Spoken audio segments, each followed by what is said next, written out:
কাটতে পারি না, তাই ছেলেগুলোকে বলি পেরে দে, ওরা পারে আমি খাই। সত্যি বলছিস? তাতে কি আমার হয়েছে? লক্ষ্মী মেয়ে, আমি জানি পাড়ার মেয়েরা তোকে সহ্য করতে পারে না, তাই আমার নামে মিথ্যে কথা বলছিস। ঠিক বলেছো। শোন, আমি জানি আমার মেয়ে যাই করুক না কেন খারাপ কাজ কোনোদিন করতে পারে না। আচ্ছা ঠিক মা আছে। করে না, মেয়ে কি করে? হ্যাঁ ঠিক তাই না? বলেছো। তাহলে তুই বস, আমি তোর জন্য পায়েস রান্না করে নিচ্ছি। আচ্ছা যা যা যা। দেখিস পাড়ায় পালিয়ে যাস না। ঠিক আছে। সত্যি মা না খুব ভালো, আমার খুব খেয়াল রাখে। কিন্তু আমার না মনটা কেমন উড়ু উড়ু করছে প্রেম করার জন্য, কিন্তু প্রেম করার মতো একটা ছেলেও পাচ্ছি না। কোথায় পাই বলো তো? कहते हैं लोग मुझे ये बड़े दीवानी है, चाहतों के नाम मेरी सारी जिंदगानी है, अब ना जी लागे क्या होगा आगे, कटती ना रातें खामोशी बातें, सारे दुखों का साथी यही है दवा, ये इश्क है क्या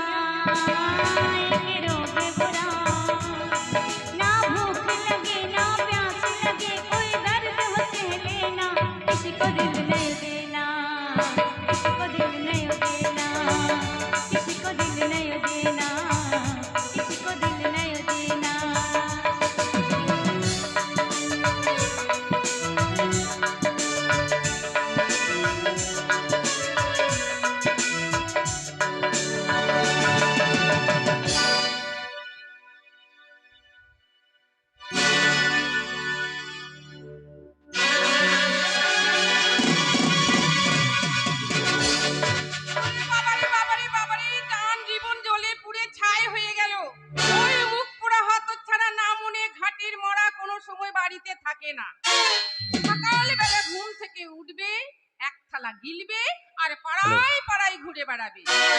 আজ আসু, আজ ওরে একদিনকে আমারই একদিন।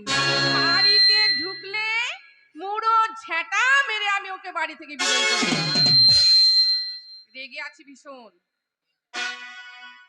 বউ রেগেছে, বউয়ের রাগটা তো ভাঙাতে হবে শীতের দিন ভাই। তাই দেখি আজকে বউয়ের রাগটা ভাঙাতে পারি কিনা।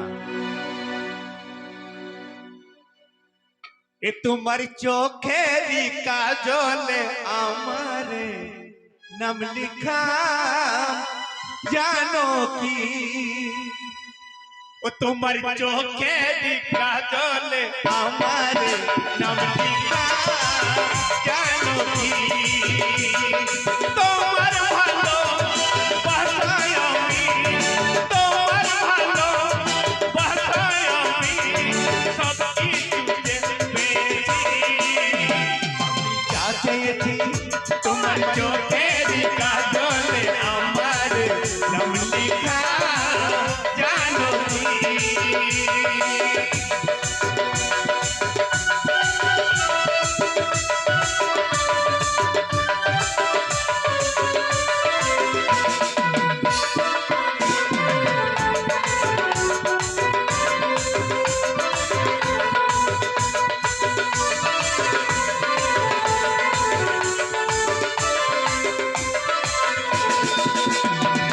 তোমার সুখের জন্য আমি নিজেকে হারাতে রাজি, একটু ছুঁয়া অঙ্গে তোমার জীবনটা রাখবো বাজি।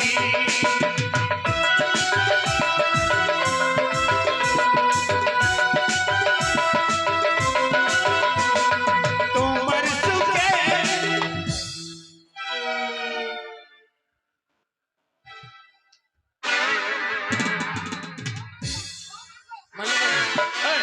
ও মাগো, ও মাগো মরে গেলাম, ও মাগো মরে গেলাম, ও গো বাঁচাও গো, ও গো বাবা গো, ওরে বাবা রে, ওরে মা রে, মরে গেলাম রে, মরে গেলাম রে, মা রে, কোথায় কোথায় আছো গো, ধরো গো, আমাকে মেরে দিলে গো, আমাকে মেরে দিলে গো, ও গো কে কোথায় আছো গো, ও মা।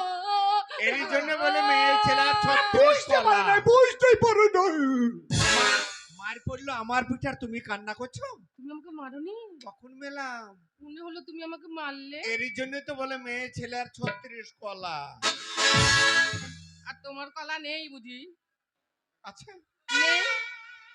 আচ্ছা, তোমার কলা নেই তো তুমি কি করে গানটা ধরলে? তুমি কি করে বুঝলে আমার গিন্নি তোমার চাকাই টিং টিং টিং টিং। লাগাও লাগাও, যা হবার হোক হোক, যা হবার হচ্ছে হোক, তুমি লাগাও লাগাও। লাগাও সাইনি লাগাও। তোমার সুখের জন্য আমি নিজেকে হারাতে রাজি, একটু ছোঁয়া অঙ্গে তোমার জীবনটা চোখের কাজলে আমারে নামটি লাগা লাগা। জানো কি দারুণ চলছে রে। চোখের কাজলে আমারে নামটি জানো কি মেলা পেরিয়ে গেল রে।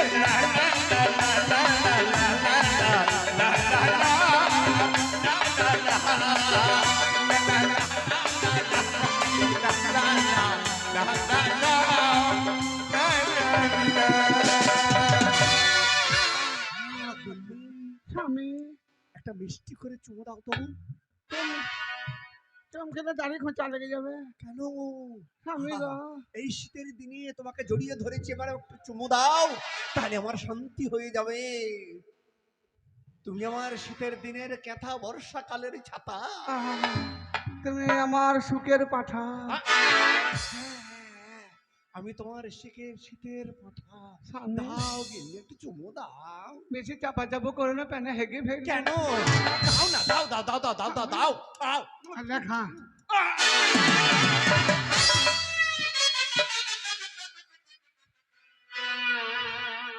আয় রে, বাসর ঘর করবি আয়।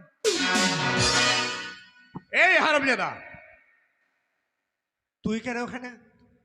মামা মামা? মামা গো, হ্যাঁ তোমরা যে বলো যে আমরা ধার্মিক লোক, হ্যাঁ। আমরা কৃষ্ণ ভক্ত, হরি ভক্ত, এবার মহরম চলছিল কেন রে?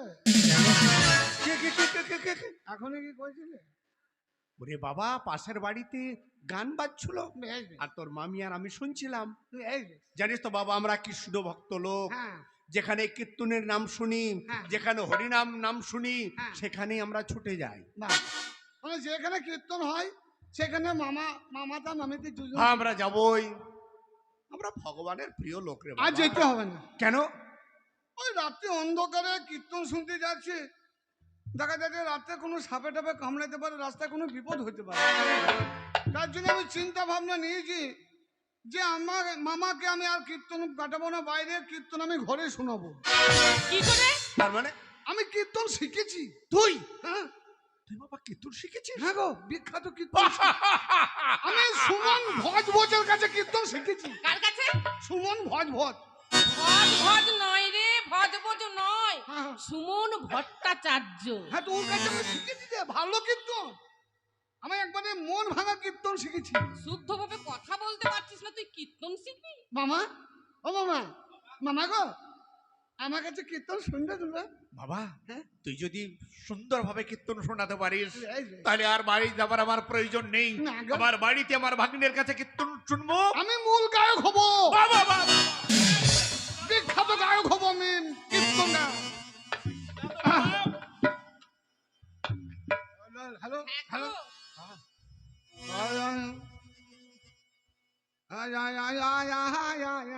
কি হলো? ডাকছিস কেন বাবা? তোকে ডাকছি না, মামা ভাই না বন্ধু হলো, আমরা দু ভাই তো। মামাকে আমি কীর্তন শোনাবো। এই শোনো না, কি বলছিলাম জানো তো? কে? বলছিলাম তোমার তোমার ভাগ্নে ভালো কীর্তন জানে গো। কোনো ব্যাপার নেই, ভাগ্নে কীর্তন শোনাবে আর তোমার আমার। না, আমরা ভক্তি করে শুনবো। তোরা মানুষ না, কার্তিক মাসে কুকুর রে।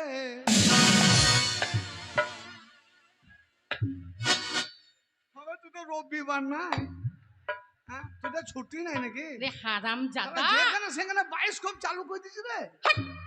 শালা কি ভাগ মামা রে, শালা তুই যে আমাদেরকে কীর্তন গান শুনেছিস, হ্যাঁ। তোর মামার আমি মনোযোগ সহকারে তোর কীর্তন গান শুনছি। তাহলে মনোযোগ দিয়ে শুনবি তো, দূরে দূরে ভক্তি করে গান হ্যাঁ, শুনতে হবে। ভক্তি করে। শুনুন শুনুন আমার কীর্তন, আমি একজন কীর্তনিয়া, গাইবো আমি গান, আর আমার গান শুনছে অগণিত হিন্দু মুসলমান। আমার গানে আছে প্রাণ, বুঝলি বে হনুমান। তুই বল, তুই বল, আমার টাইম না, তুই বল। কেন বাবা? এইবারে আমি কীর্তন গান গাইব। মূল গানে চলে এলাম। গৌর প্রেমানন্দে একবার আল্লাহ হরি বল বল। আল্লাহ কেন রে? কেন? গরিব ঘরে আল্লাহ হরির ঘরে ও বলতে নেই, এটা আমরা আমাদের- হিন্দু। তা হিন্দু মুসলমানের মধ্যে গায়ে গায়ে ঘর লয়, গায়ে গায়ে ঘর লয়। হতে পারে, তাই বলে ওই নাম হিন্দু মুসলমান এক জায়গায় ঘর লয় আমাদের। হিন্দু মুসলমান ভাই ভাই লয় আমরা। আল্লাহ বলতে পারে আপত্তি কি? যিনি আল্লাহ তিনি ভগবান। আল্লাহটা বলা যাবে না, বলতে হবে গৌর প্রেমানন্দে একবার হরি হরি বলো। হ্যাঁ, তুই বল, তুই বল। এইবার আমি শুরু করছি গান।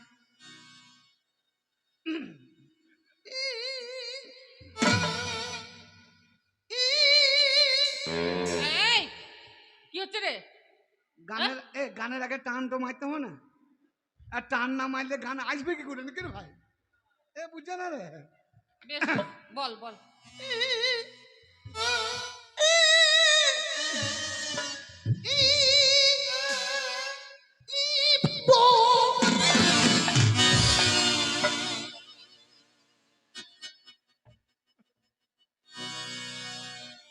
পালাইছে কেন? আরে হ্যাঁ, কীর্তন গান গাইতে গাইতে আবার ছাগলের পাঁঠা মতো বো করতে লাগলি কেন? বুঝতে পারছি না। এ আবার এ গান কি মানুষে একা গায়? পশুতেও গায়। পশু গান গায়? হ্যাঁ, এই ছাগল পাঁঠা তো গান গায়? গায় না। কি করে গায়? পাঁঠা ববো করলে কি খারাপের উদ্দেশ্য থাকে আমরা নাকি? তো জানি তাকে খারাপ উদ্দেশ্য। উদ্দেশ্য ভুল ভুল। পাঁঠাদের যেমন ভাষা তেমন ওরা গান করে। আমরা মানুষে কেমন ভাবে কথা বলতে পারছি একটা একটু করে। আর পাঁঠা শব্দ, পাঁঠারা যদি গান গায়, যদি আমরা মানুষ হয়ে যদি গান গাই টানের গান, যে কোনো গান ধরো, কীর্তন গান, সখী আমার, সখী আমার, আমার আধার সখী, সখী গো। পাঁঠা যদি এইভাবে মানে পাঁঠা যদি এই গানটাই গায়, তা কিভাবে গাইবে জানিস?